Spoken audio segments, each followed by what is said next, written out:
اما یبلغن عندک الکبر، اگر پہنچ ہی جائیں وہ دونوں بڑھاپے تک تمہارے پاس، احدہما وہ اکیلے کوئی ایک ان میں سے، او کلاہما یا دونوں، یعنی والدین اس بڑھاپے کی اور ضعیفی کی عمر کو پہنچ گئے، یا والد فوت ہو گئے والدہ ضعیفی کی عمر کو پہنچ گئی، یا والدہ فوت ہو گئی والد ضعیفی کی عمر کو پہنچ گئے، یا دونوں کے دونوں ضعیفی کی عمر کو پہنچ گئے، اما یبلغن عندک الکبر احدہما او کلاہما فلا تقل لہما اف، تو انہیں اف تک مت کہو، جھڑکنا نہیں، ولا تنہرہما، ان کو جھڑکو مت،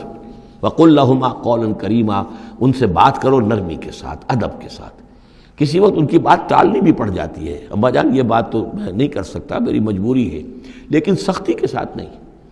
ایسی بات نہ ہو کہ جس سے ان کا دل دکھے کہ آج یہ میرے سامنے سینہ تان کر بات کر رہا ہے، کل یہی تھا وہ جو چھوٹا چھوٹا سا لپٹتا تھا میری ٹانگوں میں آ کر، اور وہ یہی ہے جسے میں گود میں لیے پھرتا تھا، یہ دل دکھے نہ۔ وَاخْفِضْ لَهُمَا جَنَاحَ الذُّلِّ مِنَ الرَّحْمَةِ، یہ آگے جو میں نے کہا تھا والدین کے لیے بھی اپنے بازوؤں کو، کندھوں کو عاجزی کے ساتھ ان کے سامنے جھکا کر رکھو، سینہ تان کر بات نہ ہو ان سے، بات جب بھی ہو معلوم ہو کہ جھکے ہوئے ہیں، ان کا ادب کر رہے ہیں۔ وَقُلْ رَبِّ ارْحَمْهُمَا كَمَا رَبَّيَانِي صَغِيرًا، اور دعا کیا کرو کہ اے میرے رب ان پر رحم فرما دونوں پر، جیسے کہ انہوں نے ہمیں پالا، مجھے پالا جب کہ میں چھوٹا سا تھا، میں تو سب سے زیادہ ضعیف تھا، کمزور تھا، میرے لیے غذا کا، میرے آرام کا، مجھے تکلیف ہو تو تڑپتے یہ تھے،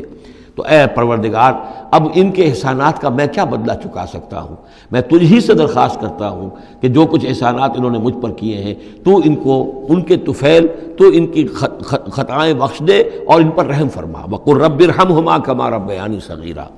رَبُّكُمْ أَعْلَمُ بِمَا فِي نُفُوسِكُمْ، تمہارا رب واقف ہے خوب جو کچھ تمہارے دلوں میں ہوتا ہے۔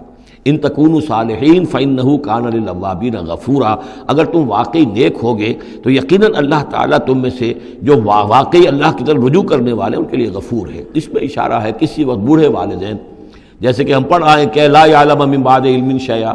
وہ کبھی بچوں کی سی عادتیں نوت کر آتی ہیں، پھر کبھی وہ ایسی باتیں کہتے ہیں کہ جو نہیں کی جا سکتی، کہیں روکنا بھی پڑتا ہے، ٹوکنا بھی پڑتا ہے، لیکن یہ کہ اگر مجبوراً کہیں ایسی بات کرو اور کرو ادب کے ساتھ، سختی نہ ہو، تو پھر یہ کہ اللہ تعالیٰ جانتا ہے تمہاری نیت کو، کہ تم اگر اپنے والدین کی یہ بات نہیں مان پا رہے ہو، تمہاری مجبوری ہے، وہ تم جانتے ہو، اللہ تعالیٰ کے علم میں ہے، تو اللہ غفور اور رحیم ہے۔